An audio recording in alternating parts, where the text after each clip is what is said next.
మళ్ళీ తీసుకొచ్చాక అయిపోయిందండి. మళ్ళీ తీసుకెళ్తుంటే కొంత దగ్గర మళ్ళీ వచ్చాక అయిపోతుందండి. బస్ పక్కన ఎక్కువ తీసుకెళ్ళలేదండి.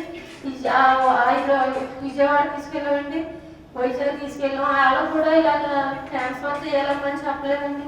లివర్ పెరిగినట్టు ఉందని వారు టెస్ట్ చేసుకోవాలండి. వాళ్ళు డబ్బులు అయిపోయి టెస్ట్కి మళ్ళీ తీసుకొచ్చేసుకోవడం తగ్గింది. అలాగే చేద్దంటే పొట్ట ఎక్కువ అయిపోయిందండి. బాబేమో పడుకోలేకపోయాడు. అన్నం తింటేనేమో ఊపిరాడినట్టు ఉండేదండి. బాబు అలా ఉంటుందండి. అలాగే టెన్షన్ పడిపోవాలండి. ఇలాగే ఉంటుందమ్మా, ఎదిగిపోతే తగ్గిపోతాను డాక్టర్ అన్నారు. ఎదిగిపోతే తగ్గిపోతాయేమనుకో మేము మాట్లాడుకుంటున్నామండి. అయితే ఉండండి ఏమన్నా చనిపోలేండి. 5 నెలల క్రితం టెన్షన్లో చనిపోతే బాగా వేస్తానండి. వాడని జనవరి 9వ తారీఖు చేయించామండి ఆపరేషన్. డాక్టర్లు దేవుళ్ళగా చూసారండి. మమ్మల్ని ఇంట్లో ఉన్నట్టే ఉండేదండి. మా పిల్లల్ని మా అమ్మలు కూడా ఎంత గౌరవంగానో, ఎంత మర్యాదగానో, ఎంత జాగ్రత్తగానో చూశారండి. మా ఇంట్లో వాళ్ళు కూడా తల పట్టించుకోరు అన్నట్టు చూశారండి. డాక్టర్లు కింద ఎట్టుకోరు కదండి. ఏది వేయాలన్నా మాకు ఒక క్షణంలో కాబట్టి ఒక క్షణంలో మాటన్నా నిద్ర వచ్చింది. కానీ నర్సులు కానీ డాక్టర్లు కానీ అసలు నిద్ర ఉంటాం. మా మమ్మల్ని మా చేతులు బతికించి పెట్టారండి. దేవుళ్ళ డాక్టర్కి నమస్కారం పెట్టుకుంటున్నానండి. బాబుకి మా పిల్ల అయితే 15 రోజుల్లో చేసుకున్నాం. నా డోనర్ వచ్చేసి మా అమ్మాయి ముందుకు వచ్చింది, మాకు మేనకోడలు ముందుకు వచ్చింది. ఇద్దరిలో మా మేనకోడల్ని సూట్ అయింది కాబట్టి మా మేనకోడల్ని లివర్ డోనర్గా సెలెక్ట్ చేసి ఆ ప్రాసెస్ అంతా జరిగి నాకు ట్రాన్స్ఫర్ జరిగింది. సో ఈ మీడియా సందర్భంగా అందరి ముందు మా మేనకోడలికి నేను ధన్యవాదాలు తెలియజేస్తున్నాను. మా మామయ్యకి లివర్ కంప్లీట్గా పాడైపోయింది అని తెలిసాక మేము చాలా హాస్పిటల్స్ తిరిగాము. చాలా స్టేజ్కి కూడా వెళ్ళేసి వచ్చారు ఆయన.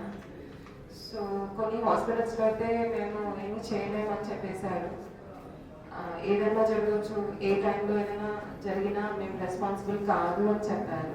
ఫైనల్గా మేము ఇక్కడ డాక్టర్ తరుణ్ సార్ని మీట్ అయ్యాం. సో సార్ ప్రొసీజర్ అంతా కూడా క్లియర్గా ఎక్స్ప్లెయిన్ చేసి సార్ అయితే హోప్ మాకు చాలా ఇచ్చారు. సో ఆ యాటిట్యూడ్ మాకు బాగా నచ్చి మేము వెంటనే ఇక్కడికి షిఫ్ట్ అయిపోయామన్నమాట. సో ఆ పాజిటివ్ నేచర్ డాక్టర్ ద్వారా ఒక పేషెంట్కి వస్తే పేషెంట్లో కూడా ఉన్న ఏదైనా సరే మాకు కూడా మెంటల్ స్టెబిలిటీ ఇంక్రీజ్ అయి ఉన్న రోగం కూడా తగ్గే ఛాన్సెస్ చాలా వరకు ఉంటాయి. సో అందుకోసం ఈ హాస్పిటల్ మేము సెలెక్ట్ చేసుకున్నాము. సో కొన్ని కారణాల వల్ల మా ప్రొసీజర్ 2-3 సార్లు డిలే అయింది. కానీ 3rd టైం సక్సెస్ఫుల్గా మా ప్రొసీజర్ పర్ఫెక్ట్గా జరిగింది. సో నాకు లాప్రోస్కోపీ ద్వారా సర్జరీ అయింది. నేను 1 monthలో నేను మళ్ళీ నా యాక్టివిటీస్ నార్మల్ బ్యాక్ వచ్చేసాను. సో నాకు ఇప్పుడైతే ఎలాంటి కాంప్లికేషన్స్ లేవు. I'm so happy. లైక్ నాకు ఇక్కడ ట్రాన్స్ప్లాంట్ జరగడం అనేది it's very happy. And surgical team ప్రతి డాక్టర్ కూడా మేము ఏ టైంలో కూడా మెసేజ్ కానీ కాల్ చేసినా కూడా ఇమ్మీడియట్గా రెస్పాండ్ అవుతారు. And I really appreciate that thing. They can go back to work within 2 weeks to 4 weeks. 2 వారాల నుంచి 4 వారాల లోపల లివర్ 100% రికవర్ అయిపోతుంది. My name is Dr. Nishant Joseph. I am attending the liver transplant department at Police Station in Hyderabad. So this press conference was to share with you the new milestone that we achieved. Switched from a conventional liver transplant program to a minimally invasive donor surgery liver.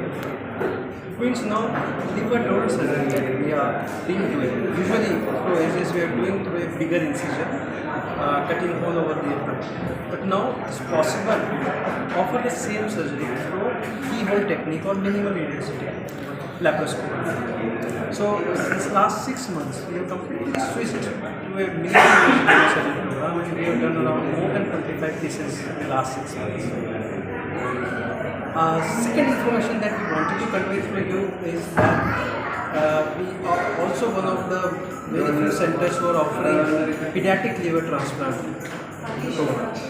So basically we are doing transplants for very small kids, like less than 3 years of age, and all have been very successful. We have done around more than 12 cases in the last few years, and all kids are doing. So basically these are the two information that we wanted to convey through you the society.